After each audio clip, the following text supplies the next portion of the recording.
Hello and welcome back to Deep Dive Cinema. I'm Mira. I'm Elliott. Welcome. This is episode 8, and it's nearly Halloween, Elliott. Yeah, it is spooky times. Spooky season. So this week, and probably next week as well, we're going to do some talking about Halloween and horror-related films and comic books. We're going to spook it up. Hold on to your seats, because it's gonna be spooky. It's seasonal and relevant. Yeah, so, that'll get the kids in. Hey, Daredevil Season 3 is out today. Yes. We haven't watched any of it yet. We have not.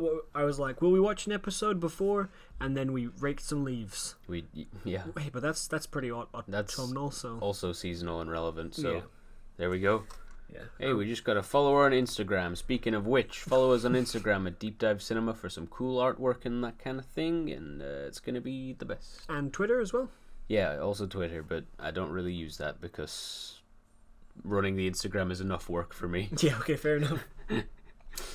Yeah, and hey, we finally got a new microphone, so yeah, hopefully this sounds okay. We sound better or your money back for this free podcast.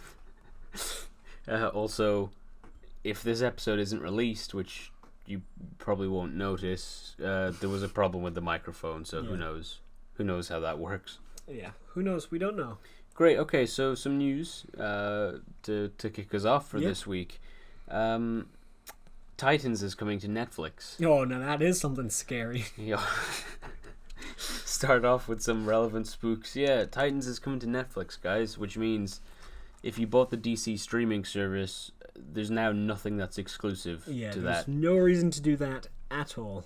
So, joke's on you, I suppose. Joker's on you. Whoa, that's also DC and horror related. Yeah, it's a lot for you. So Black Widow looks like it's going ahead. Yeah. They're making a Black Widow film. What do you think of that? We were talking about this earlier, and I was saying that I think they should have done this a long time ago. Did we talk about this on the podcast? No, I think we were going to, and then we talked about it in the living room instead. Probably. Yeah. It's easy to forget because when we converse about just these kind of things on the regular anyway, I'm like, I know we talked about it, but did we? At some point. Yeah. Yeah, but I was saying, hey, maybe you do remember this, maybe you don't, but I was saying that I think that it should have happened a long time ago. Yeah. But I do think that it's definitely better it comes out now than later, because if they get it done, if they get it out now, then I think it'll do okay. But I think it'll just get, the clock is ticking. Get it out quick, because soon it's just not going to be relevant. It's I think not going to be wanted. I don't really know who is going to be like the villain in it or anything like that, and I cannot see a world in which Black Widow would have a villain to face who she wouldn't just call up Cap or Bucky or Falcon and be like, hey, help me out with this. Yeah, well, maybe it might be what I'm hoping for is it'll be very spy-like. Yeah, more espionage. So maybe there'll be a lot of, like, they're holding things above her, so, like, you can't call for help or this'll happen, and you can't ask this person or talk to this person if that'll happen. A lot of, not being able to trust people and that kind of thing. Yeah, okay. Would you like to see... I think Bucky would be the best supporting actor you could have, or a character that you could have in a Black Widow film. Yeah, I think Black Widow and Winter Soldier would be a pretty cool actor in the film. Obviously, the Winter Soldier film was, very strong. It was really well written and some interesting dynamics. She played a big part. Well, not a huge part, but she played a pretty... Probably her biggest part in the MCU of any of her films. So it would make sense, wouldn't it? Would you get... I know that the Russo brothers aren't signed up to direct this, and apparently they've spoken to about 50 directors already. Oh, wow. To talk to about, the possibility of the film, and I presume that they'll probably go with a female director if they haven't already confirmed one, which I'm not sure on, honestly. No, but I think definitely someone, like, I think they would be, even if they're not, they would be great for it, because I think something like the Winter Soldier, you maybe want it like a bit more dark, a bit more espionage-y, but that kind of like tone, more like Eastern European, maybe. Yeah, that tone I think was quite good, though. I quite liked that. So it would be closer to, you'd want it closer to like a Bourne film rather than a Mission Impossible. Yeah, definitely. Okay. But not the camera work, because I don't really like that in the Bourne films. Oh, well, that's Too bad for you, bro. Too bad for me. Yeah. Hey, the camera work at the beginning of Civil War when they're in some African city, I forget which city it was, Ethiopia or something. Lagos in Nigeria. Nigeria, was it? Yeah. That whole scene was very reminded me a lot of the Bourne films. Yeah, kind of it did. the shaky cam and quite like in the middle of the action, but I thought done in quite a successful way. Also. Yeah, I liked that. Yeah. Yeah. I'm down for this. Would you want it Hydra as like a focal point, or are we done with Hydra? I'm kind of done with Hydra. Yeah. After everything, I'm kind of like, yeah, we kind of get it. Maybe like keep that for Cap. You know. Yeah. Well, they've done it to death in Agents of S.H.I.E.L.D. as well. They have. Yeah. I'm quite Hydra'd out at this stage. Yeah. But do you know any villains that would be good for her, or any? I'll be honest. In the same way that Black Widow is always a supporting character in the films, I don't think I've ever read a single standalone Black Widow installment comic book. No, I haven't either. I've seen her loads as a backup character, but I've never read a comic that was just. She's always like a tag along, which is a shame for her. Yeah, and I'm sure that she probably does have one or several independent runs, but non-successful enough that I could name you the main antagonist. Yeah, so no. What kind of antagonist would you like from it? I mean, it's gonna have to be someone with no superpowers, right? Yeah. Like she's great with her little batons and flying kicks and stuff like that, but what if it is someone with superpowers, and so she's just really gotta get a Rocky montage in there to be able to. I don't know. The only other instance I can think of in the MCU that's like that is Jessica Jones and the Purple Man, David Tennant's Purple Man. Oh yeah, Kilgrave, where she's got the powers, but they're basically she can't use them against him and stuff. That's the only kind of instance I can think of where it's like he's just got complete dominance in the situation. Mm-hmm. So, I don't know. I feel like we'd probably just end up being a bit too similar to that. A bit too similar, yeah, I get you. Hey, also, speaking of Jessica Jones, they're still shooting, or they concluded shooting Spider-Man Far From Home this week. Oh, really? Yeah? Yeah, they did, and they released the picture of the new suit on Jimmy Fallon or Jimmy Kimmel, one of those guys. One of the Jimmys. One of the Jimmys, but not Jimmy Neutron. Oh, well, you see, the holy trinity of Jimmys. Yeah, the Father, the Son, and the Brain Blast. Yeah. Yeah. I don't know the difference between Jimmy Fallon or Jimmy Kimmel. I presume they're the same man, but a different suit. One of them is the one who always slaps the table when he laughs. Okay, I've got one of them in my head. And the other one's the one who doesn't slap the table when he laughs. See, they're the same guy in my head, but one of them is just repeatedly slapping the table, and one of them's hands are neatly across his lap. Yeah, he always has his fingers like interlaced. Which is the one who hates Matt Damon? I don't know. Okay, me neither. I wouldn't watch either of those guys. So, like, American late night talk show holds very little bearing on day-to-day life anywhere else in the world, I think. Yeah, it really does. Like, you see the headlines on it, but you're just always like, I don't care. Have you ever seen that? It's the thumbnail and it's like a YouTube video, and it's celebs show their secret talents on, and I think it's Jimmy Kimmel, and there's Lucy Liu doing like a full-on split. And was it Dave Bautista as well? No, it's some big guy. Yeah, Terry Crews. Like, playing the tin whistle. The like, other really big guy. Playing a tin whistle really aggressively, and then the Jimmy just going like, "Whoa!" Yeah, that sounds probably like exactly what his reaction would be, and then. That was Mira slapping the table. Yeah. And you can see that sound wave was enormous. That was a big boy sound wave. I'm proud of that one.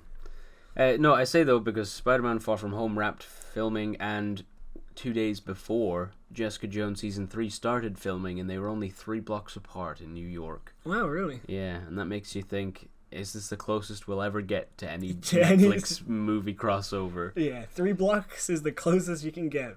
Or do you think that Kevin Feige is just running around the perimeter with one of Black Widow's batons, just whacking away Daredevil?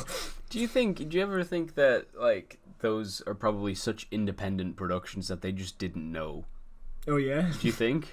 Maybe, yeah. Imagine like you're the director of one or the other, and you see like the other thing going on, and there's like a helicopter shot or something, and you're like, hey, we should do this, and like there's actually a tie-in just accidentally. It's like you see Tom Holland in a dressing gown walking on a crane being flung across the skyline.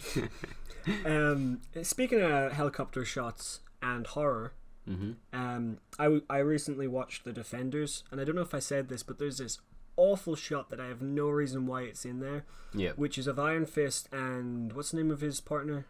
Colleen.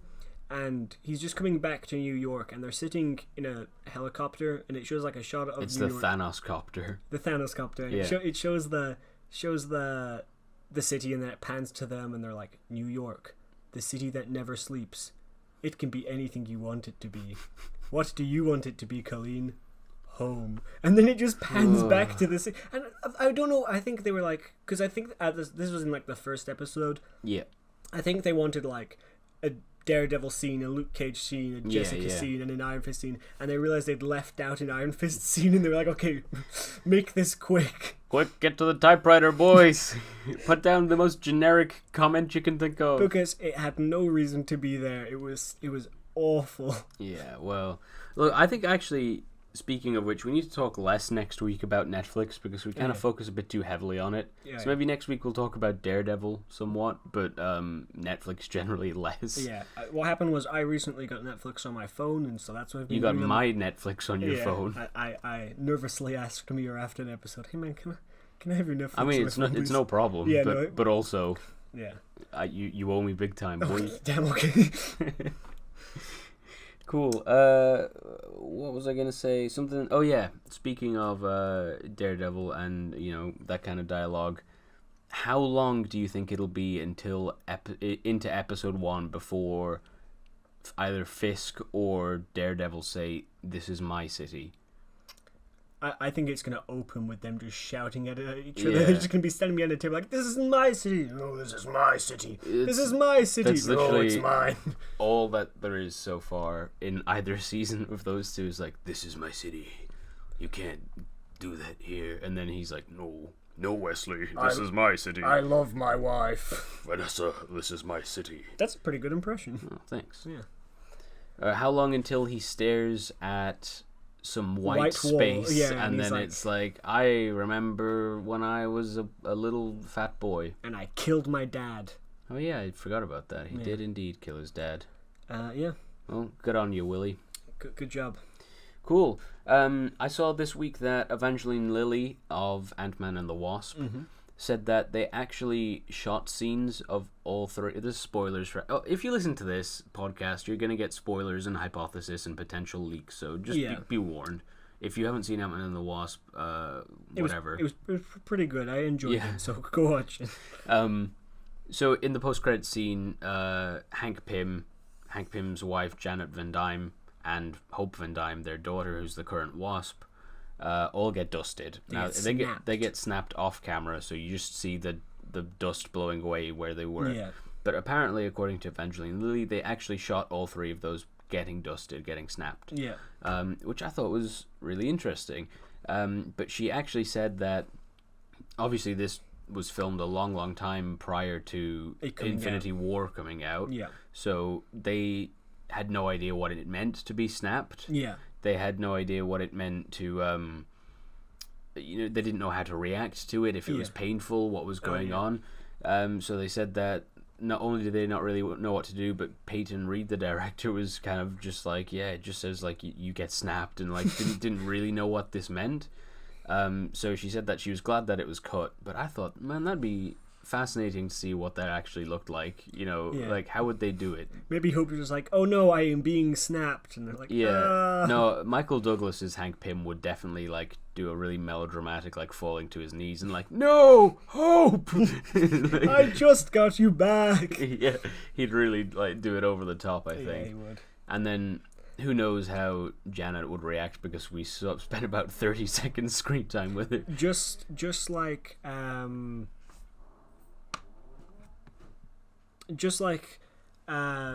what's the name? Dr. Doom in the Fat Four Stick. She was also in a different realm and somehow got a cloak out of nowhere.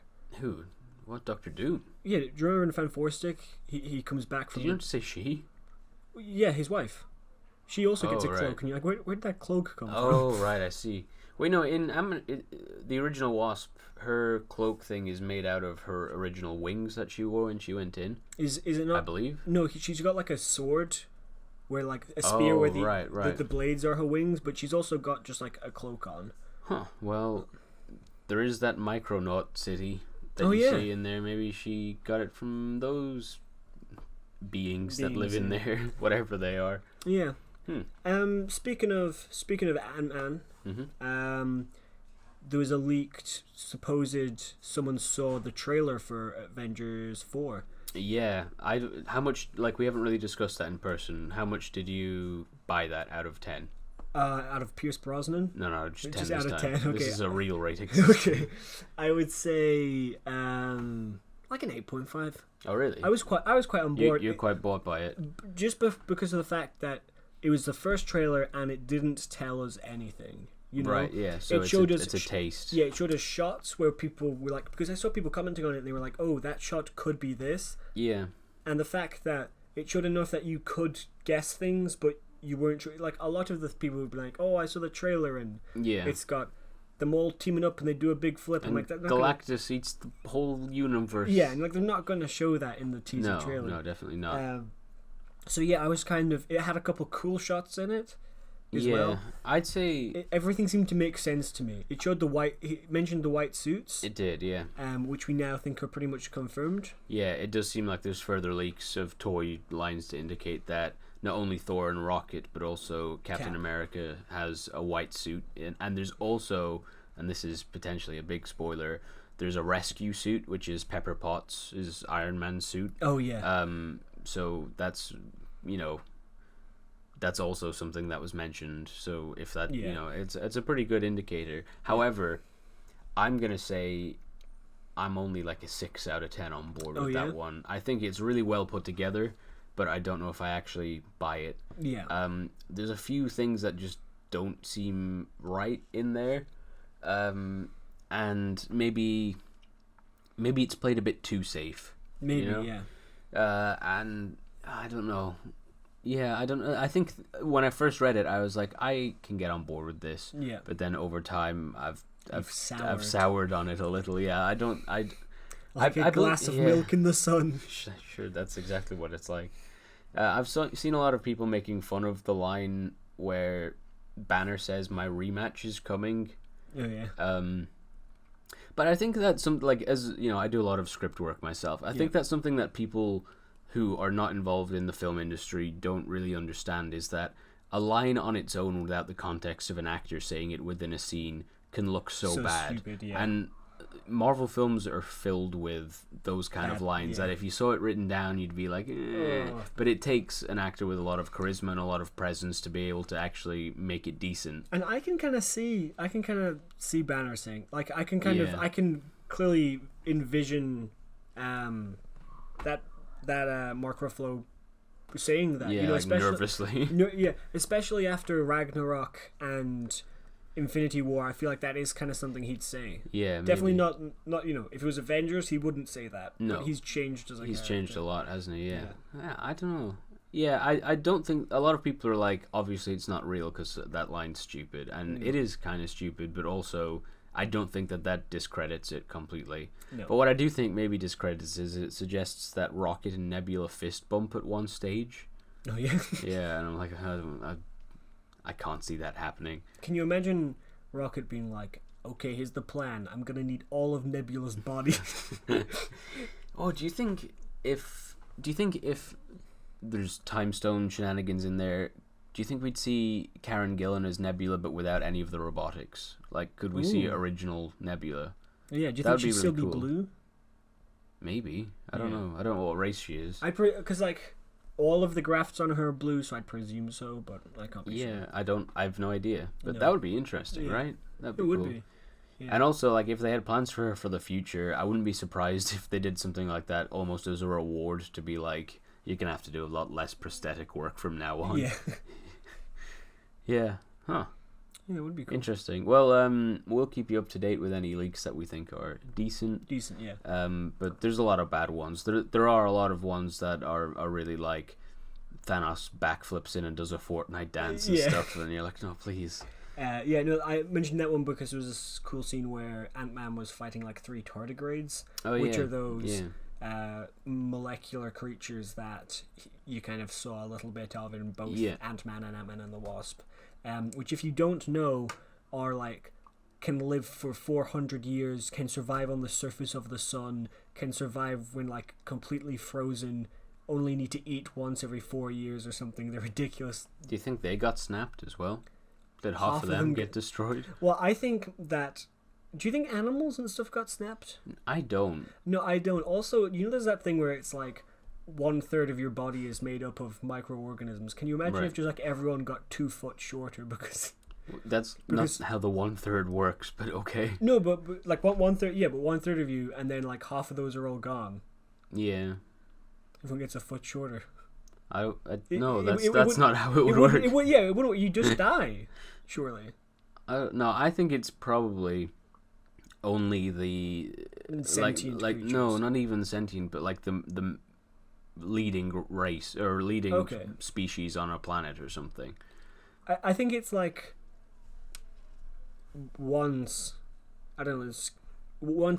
you're like I don't know how you describe it, because what if there was like a planet where there was like two species, but one of them was just like in charge, you know, one of them was the leading... they'd be the dominant species, wouldn't they? Yeah, so do you think the other ones wouldn't be snapped?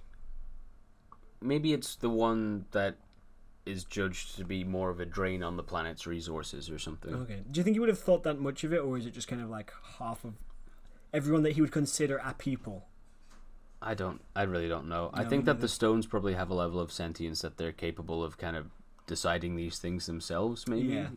So not as to like literally blow the wielder's minds with having to think about so many things all at once. In the time it takes you to snap your fingers, But I don't. Who knows? No. Who cares? What's the point in this anyway? We're just Thanos probably doesn't. Recently, he tried to get rid of half the people, and he just fused one half of the people to the other half of the people. Yeah, he just compiled every 2 people into one person. I like he was like, oh, I messed up this time. Sorry, guys.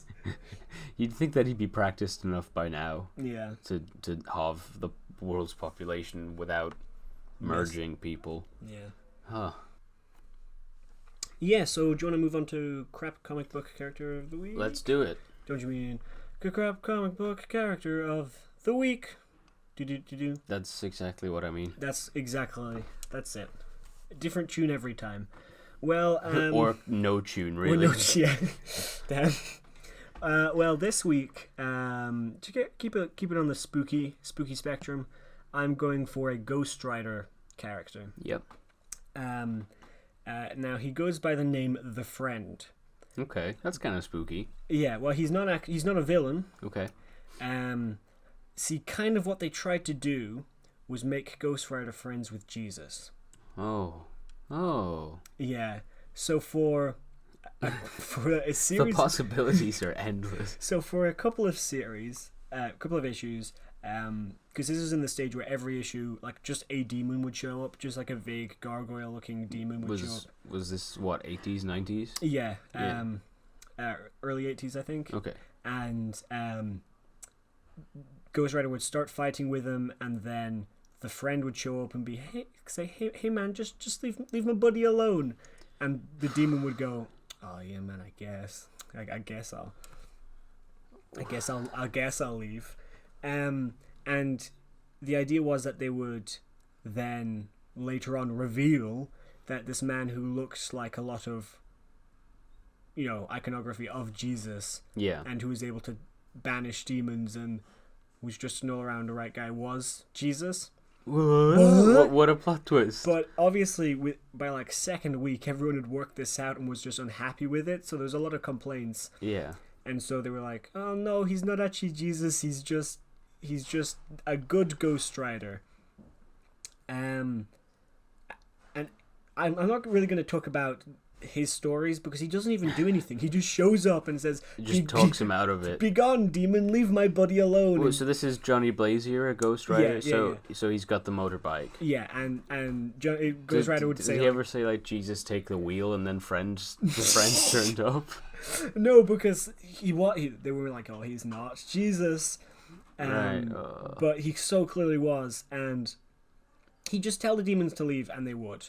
And that was his whole character until they just binned him because they decided they probably shouldn't have just put Jesus into this comic book about a skeleton man who rides a motorbike. They did not a dissimilar thing by introducing Satan, and then they couldn't back down from him being called Satan, and then they decided, well, he's not the biblical Satan, but he's just a demon whose name is Satan. Yeah, it's kind of a cop out, to be honest. Yeah, I think that was probably a good decision because. Oh yeah, no, it was a good. Why get those kind of characters involved? Why be like in the Marvel universe, the biblical Satan is a thing? Yeah, you know? It's different with like the Greek gods and stuff as well because no one's like, I am invested or wholeheartedly disagree with this. Yeah, also. even in if you've ever read those Percy Jackson series, even in that they're like, okay, so gods are real, and usually someone's like, and is God real? And they're like, hey. We're not going to talk about that right now. That's a question for another time. That's kind of like American gods, where just every god is real. Yeah, well, in that one, Greek gods are real. Right.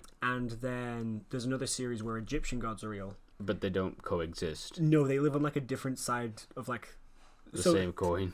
Well, so Greek gods are. We're not that different, you and I. Greek gods live in, the USA, and then Egyptian gods. Okay, that makes sense. Because it's about like the spirit of the West moves. So for a while it was in France, and then for a while it was in Britain, and then for a while it was and now it's in the USA because that's where the spirit of. Anyway, the Egyptian gods are all around the world wherever they want to be. They were, kind of. Okay.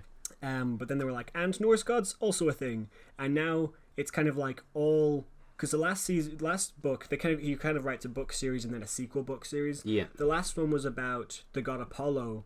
Was turned into immortal, and because it's from his perspective, he kind of is like, all kind of mythologies are real, right? But because he wasn't Apollo, it wasn't like the sun stopped moving because there was still like dozens of mythologies where there's a sun god doing their job, right? And he's like, and also something to do with science makes it work. So it was like mythology. All mythologies worked in that, but they were never like. World religions are real or are not real. They were just, we're not going to talk about it. Keep it pretty safe. Yeah, which is just the smart thing to do. I don't know why though, right? Because like I can easily grasp all of the cosmic concepts of sci-fis and comic books and this kind of thing, but as soon as it gets to mixing real world beliefs and ideologies, or even just real world events with the fictional ones. The wires don't work in my brain and I can't put it together, which is why I have such objection to stuff like real life presidents existing in Marvel Netflix but not existing in Marvel films and stuff like that, because it just at least stay consistent. I can't. If you're doing sci-fi, if you're doing fantasy, if you're doing this fictional world where all these things happen, then you've got to have some distance from the real one, Yeah. Because obviously the world, if things have been different for all of history, then why would they be exactly the same now? I don't. Yeah, exactly. Yeah, that's just kind of frustrating. I don't. Yeah. Wait. So he's Jesus. Is he like on Earth? He's on Earth. Okay. Yeah. And is he like a spiritual embodiment or a physical being? Because back then they didn't like go into it that much. He was like a physical dude. Okay. So it was kind of like, when you say a physical dude, I imagine he beats people up. No, it was kind of, I think they were maybe going for like, kind of like how Jesus was, where it was like he's in a human body, but then he's like got Jesus in him. Yes, as Jesus was and was scientifically recorded to be. No, but how he was believed to be in the Christian faith, right, I guess. But he not doing miracles, just hanging out with Ghost Rider and telling demons to go away. Yeah. It's like a lazy Jesus. Yeah. He's like, maybe don't do that, but I'm not going to stop you. He's never like banishes a demon from someone's body or anything. He's just kind of like, hey guys, just go away, leave me alone. I think there's a part in the Bible where they say that there's like a leprosy demon or something like that. Oh yeah. That would have been kind of neat to tie in, maybe. But no. also, no, not really. No, I guess just- thinking yeah. about it, no. So they But ended. it's just what a weird concept. So I came across him and I was like, man, I want to talk about this guy because he's stupid. But this is like no one's gonna click this video if it's just Jesus in the thumbnail. So I'm not gonna also be like, because we also then talk about how we'd add them to something. Yeah. So rather than just a vague idea, I've got more of like How you'd adapt it. how I'd adapt it. I've got more of like a pitch for Okay, cool. a Ghost Rider TV show Okay. in which the friend is in it, but he's not what he was in the comics at all. Okay. So That'd be better. Like that's Yeah. where I thought you were going, where it would be like everyone thinks he's Jesus, but he's actually Satan or something. So yeah. I read a lot of comics. One of the ones I read was a Halloween special one, Nice. which was a really good Treehouse of Horror. Yeah, it was a really good issue that I enjoyed, and I wanted to adapt that and then bring in this character. So I think it would probably be the same actor, the same Ghost Rider that we saw in Agents of S.H.I.E.L.D. Okay, but in his own show. But in his own show. On And Marvel streaming, not Netflix. Yeah. Okay. Yeah. And I think he would be... Because in that he was like going Wait, sorry. When you say the one from Agents of S.H.I.E.L.D., you mean Robbie Reyes? Yeah, so rather this is 'cause Robbie Reyes. You do see Johnny Blaze in Agents of S.H.I.E.L.D., but only for like a second. Yeah, so I read from the back. the actual Robbie Reyes comic. Yeah, in that like a Marvel ghost one. possesses him. Yeah. But in the Agents of S.H.I.E.L.D., Johnny Blaze saw Robbie Reyes dying, was like, Yeah. oh, I can just give you the demon. Yeah, we'll split it in half or something. We'll split it in half, Yeah. yeah. So the demon that's inside of him is called Zarathos. Right. That's a demon that not Satan, put inside Johnny Blaze. Right. And so it's split into him. Okay.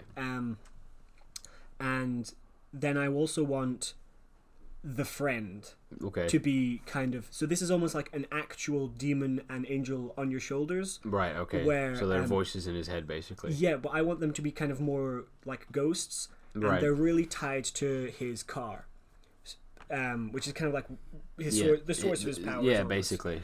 So So Johnny Blaze had his motorbike. Robbie Reyes has like a Ford Mustang type thing, Yeah. or is it a Dodge? Or, it's like I don't know. it's a real like A proper American greasy, muscle car. yeah, Yeah, muscle car. Vin Diesel probably has one. yeah. So the friend would look like Robbie Reyes' father, who passed away and left. He was always like a really positive figure in Right. Robbie's life. Yeah. And then Zarathos is kind of like Ghost Rider to the nth degree. So he's a demon, but he's skeletal. He's on fire. He's kind of like... I don't know why, but I just got a picture of this like really godlike looking. Hey, turn your phone off, you big idiot! Sorry, I forgot. My apologies, guys. I'll whip this kid out into shit. No, I got a mental image of like this really like angelic looking dad, and then just the devil guy is Danny DeVito. Oh, no. Yes, okay, Danny DeVito. But he's kind of like... so he's obviously very demon-like. Yeah. Whereas... Like traditional demon, Traditional skeletal, demon. Yeah. horns, Whereas- leather. Whereas I wouldn't call him the friend, but Yeah. the friend character is now being taken over by Robbie's Right. kind of like almost he imagined Yeah, as yeah. the ghost of his dad. Okay. And rather than being like on his shoulders, they're tied to the car, so they can only manifest in or around the car. So when he's driving, they're in the back seat, Okay. kind of Like giving him- backseat driving. Yeah, it's a, really it's a ba- metaphor. Yeah, backseat driving, always telling him what to do, what Okay. not to do, bickering with each other. And if he gives in to one of them, then they Mm-hmm. take like the front seat next to him. Okay, right. Um, that's kind of neat. Yeah. So Zarathos wants him to kill. So he Yeah. really fuels Robbie's anger, his rage, his confusion. Gives him his pen and stare and all that. doesn't Yeah. he? So so through him. Oh, also, if any of them, when Robbie ever looks in the mirror, he'll only ever see Zarathos or the friend, Okay, depending on one at a time. One at a time, depending on who's having the most influence him at the time. It's never him. It's never. Yeah. And it's always one of those two. And Zarathos is, telling him to kill people, to do his job, and just Yeah. wipe evil off the face of the earth. Reap the souls. Yeah. Yeah. And then the friend is telling him, you can do this in a better way. You can Yeah. purge people's demons and leave the actual host safe. Yeah. So Robbie's kind of trying to tackle with this question: is someone bad? Is someone like a bad person, or is someone just influenced? So in this world where actual demons do exist, if he was to take the demon out of someone, are they now a good person, or do they still deserve to be punished? Or are they just a shell of a person then? Yeah. Okay, cool. So, and would you have like hell as a location, or like the demon underworlds as a location in this? Maybe in like flashbacks or something, but I want him to be, because in Agents of S.H.I.E.L.D. he went to different planets and stuff. Yeah. Right now he just needs to get like his life together almost. Okay, yeah. So this is going to take place in like a city, just an Earth city, and there'll be like flashbacks to hell and flashbacks to, well, like the underworld. Would you like, because he's in LA, wasn't he? Yeah. In the Agents of S.H.I.E.L.D. Would you have it LA, or would you... I think LA works. Okay. Kind of what I'm going for. It's got that kind of dry, cracked road look that's like aesthetically very in line with Ghost Rider, I suppose. Yeah. And then you maybe flashbacks to when he was, I think he was like shot in a gang fight or something. Yeah, something. And that's when Johnny Blaze gave him his powers. He's got the whole thing with his brother as well, doesn't he? Have like a disabled brother. Yeah, so his brother Gabe is paralyzed from the waist down. His father has passed away. His mother has passed away. And during the day he works in like a car mechanic. Like a car mechanic's place. So he's got to look after his brother. He's got to look after his business. Quite a touching comic. I haven't read that in a few years, but I remember being quite touched by their relationship in the comic. Yeah, they're very close, and he's getting no support from anyone. No. And then at night time, he's got these ghosts, demon powers. Yeah. Yeah, and they're coming into his head, being like, "Oh man, remember that evil guy? You've got to deal with him." So he's getting no rest, and I think taking on the Ghost Rider persona really takes a toll on him as well. Yeah. So you really want to see him just being like worn down by day. He's got to look after his brother. He's got a business. Night. He's going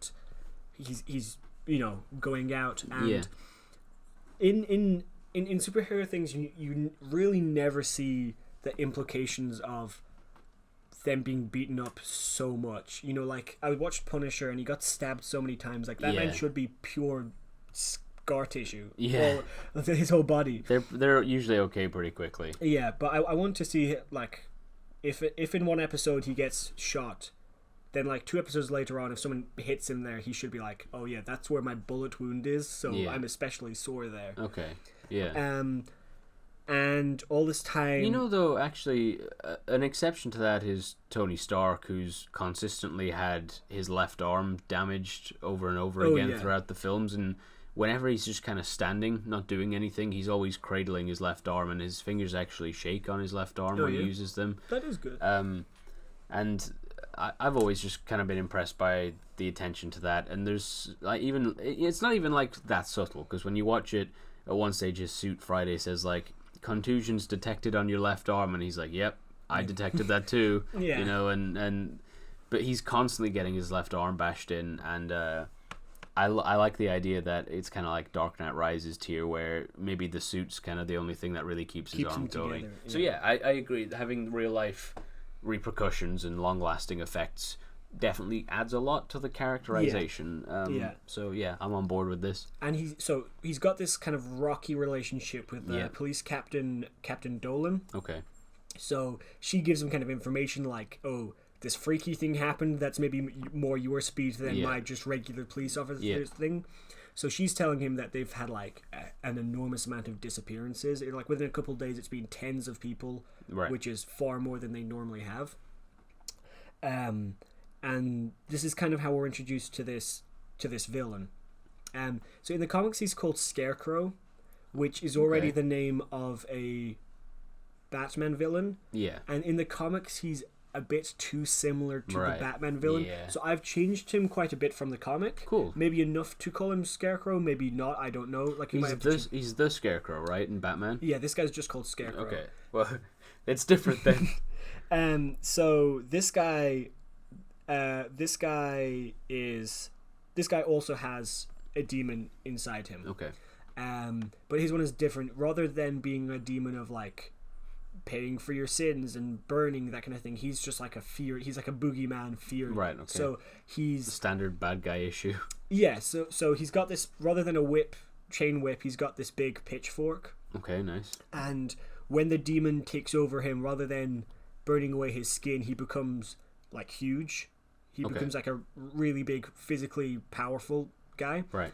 And he's dressed in like rags, so he looks scarecrowy. Scarecrowy. Yeah. And his powers is when there's fear around him, that heals him.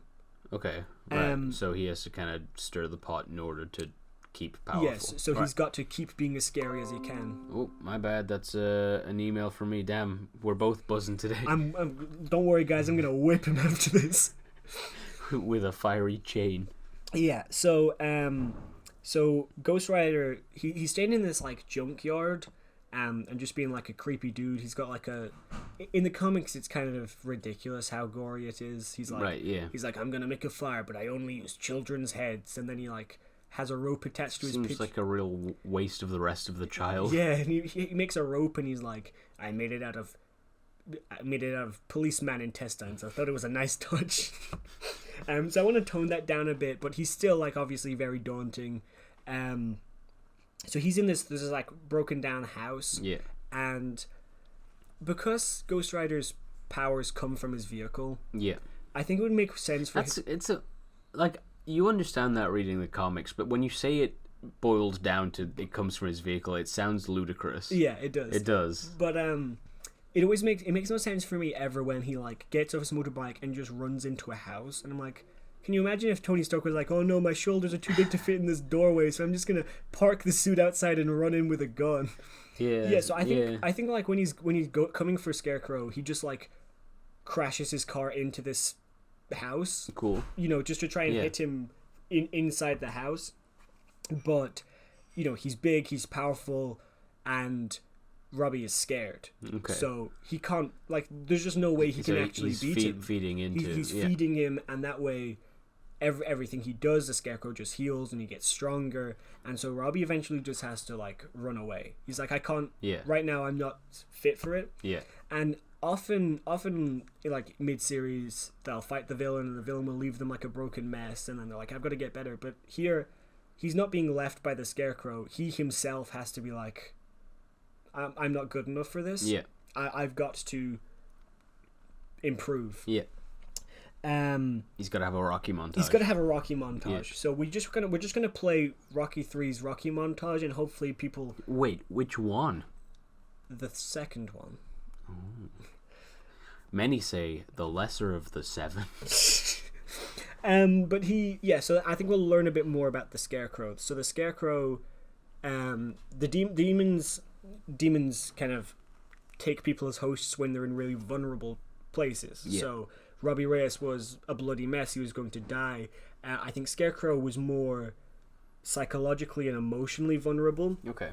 So he lived in this huge house with his family, but because his family was very rich, but they obviously had like a huge amount of problems, and so he was beaten a lot by his mother. Right. So it's kind of a lot of flashbacks to difficult times. Yeah. I had this kind of image in mind of he's kind of hiding in a cupboard or something. So you've only got the chink of light on his face, and then cut to him now, and there's only a chink of shadow from his pitchfork on his face. Okay. So kind of neat. So they're like reversed. Yeah. Match cut. And then it'll build up more, but then like the final act of the season, the Scarecrow, or not the Scarecrow, sorry guys, just Scarecrow goes after Captain Dolan. Yeah. She escapes as Ghost Rider arrives. Yeah. And he takes chase after Scarecrow, but every time he's getting close, he's got to veer off because there'll be a murder's happened that police have gathered around, so he'll have to turn off into another street. And this has all been orchestrated by Scarecrow over the last while. Okay. Like, this place is all a fire went off here, so this place is all shuts down, and it veers him right to the right place. So he's just falling into a trap again. Yeah. And it's this kind of underground bunker in the sewers, and the walls are just lined with the people that Scarecrow has kidnapped. Right. And they're all tied up. Most of them are alive. Okay. Most of them are alive. Right. Some of them aren't. They're all like beaten up really badly. And there's kind of like makeshift walls where they're like strapped to them. So it's this maze that he's got to follow him through. And Scarecrow is just kind of taunting him, saying, if you miss, you're going to kill an innocent, and you can't do that. So the fear of that's feeding him more. So he's scared, and all of these people are obviously terrified. Yeah. So the Scarecrow is hugely powerful here, and Zarathos and the Fiend are kind of just shouting at him. Zarathos is like, most of these people are dead anyway. Just fly through them, get to the Scarecrow. That way, you're getting rid of the evil. The Friend is like, stop this happening again. The Friend is like, no, there's people who you can save and then come back for Scarecrow, that kind of thing. And I think he really just gives in to Zarathos. Right. And there's this point where he goes through them all. I don't think he goes through them all. I think he finds Scarecrow in the maze, and Scarecrow's like holding a person, and he's like, if you attack me, I'm just gonna kill an innocent. Yeah. And you see Zarathos' like reflection off Ghost Rider in the water of this sewer, and he says, well, then do it, and then I'll hit you again, and you can do it again. And what are you gonna do when you've killed all of them? What are you gonna do when you've got no bargaining chips left? Yeah. And then I'll get you, and your vengeance on you will be 1,000 times stronger. Right. And Scarecrow says he's bluffing, but I think with that lack of fear that he's showing, you kind of see those wounds stop healing quite as much, and Ghost Rider just starts wailing on him. Mm-hmm. I think he'll like wrap him up in his chain and like a wrecking ball through the roof back up onto the away from the street level. Yeah, he'll drag him over to the car. Tell the ghosts to like get out the back, and then just like throw him in the back. Okay.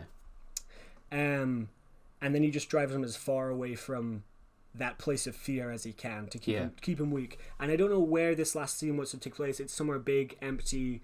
Maybe I'm wanting chains, so maybe a dockyard, maybe a construction site, maybe even like a mechanic place. I don't know, but somewhere big with chains. And there's no. The Scarecrow is struggling in the back. There's no Zarathos. There's no Fiend. It's just for the first time. It's just him for the first time. And he drives. He like skids, and because he's got control of the car, like the door will fly over, and Scarecrow will go tumbling out, but still wrapped up in the chains. And he just starts. He beats up Scarecrow, wrapped up in this chain, and in the reflection of like the water, it's just Ghost Rider. Okay, so he's flying solo. He's flying solo in this bit, and the wounds are still healing just the slightest bit, and Scarecrow says, you've still got fear, so you still can't beat me. Yeah. And he says, "This is my city." He says, "This is my city." No, he says like everyone, like I'm not scared of you. I'm scared I let this happen. Right. I've just got pity for you. So you've got kind of this dynamic where it's kind of he'll never be like perfect. He'll never be completely innocent of what's happening, and that's what's scaring him, and he's never going to be like free of some level of fear. Yeah. But he has to like work through it and with it rather than against it. Yeah. And he'll either wrap him up in one of the big like not his own chain, one of the big chains, or maybe there's a hook he throws him on or something, and he just kind of leaves him there because maybe he's healing ever so slowly, but this guy's Scarecrow's messed up. He kind of does that penance there. So you're like, is he completely gone or not? It doesn't matter. And he gets back to the car, and Zarathos and the Fiend are just kind of waiting, sitting on the boot or whatever. Yeah. And they're like, so did you get rid of the demon? Like, did you punish the human? Did you punish the demon? And he gets in, and he's like, it doesn't matter. Okay. Like, it doesn't matter whether it was just the demon or it's just about that was someone I needed to deal with. That was someone I needed to get rid of the fear. And then he just drives off him into the sunset. And then he flies off. Oh. Like in Greece. Wait, do they fly off at the end of Greece? Yeah, because they said if this car could get any better, it would fly. Yeah, that's right. Oh, now I remember. Oh, yeah. Yeah. So it turns out it was a sequel to Grease the whole time. Yeah. And John Travolta plays Ghost Rider. Yeah. Nice. So I'd have that sounds pretty neat though. I like that. Do you have any castings in mind for your character? I'd have the same guy playing Ghost Rider, which is Gabriel Luna.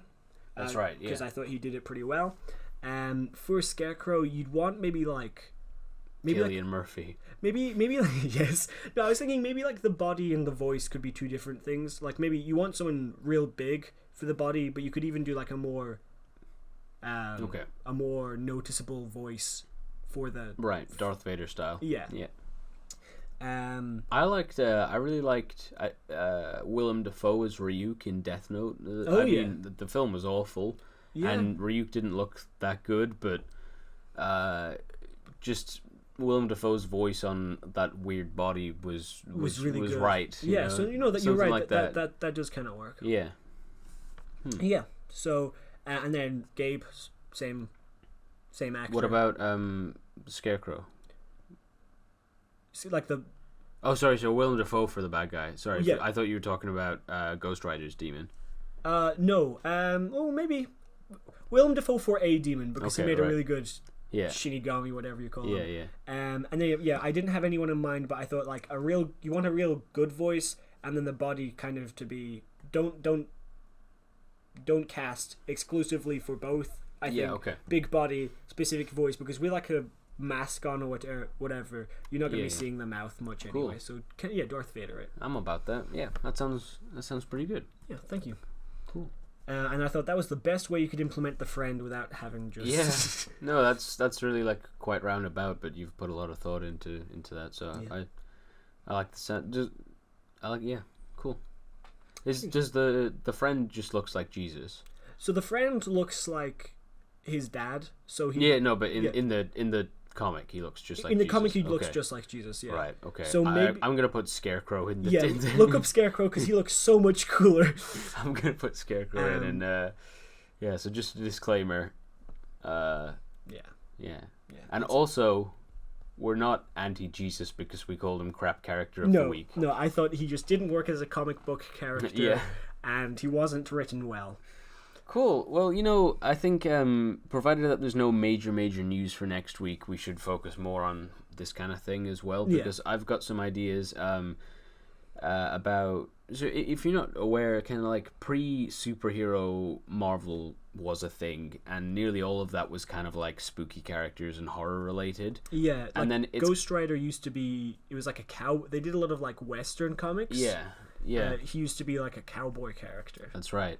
And they did kind of like your Frankenstein's monster and that kind of thing as well a lot, and Man-Thing, which is a creature from the Black Lagoon knockoff basically, and so a lot of these existed before Marvel as we know it existed. I think it used to be called Timely Comics and stuff. Yeah. But they picked up some of those horror characters like Man-Thing and what have you. Man-Thing is still a guy. Yeah, and then they basically reappropriated them for the comic books. Modern, but these horror characters have coexisted all this time and had like a bit of a renaissance in the 21st century now. Yeah.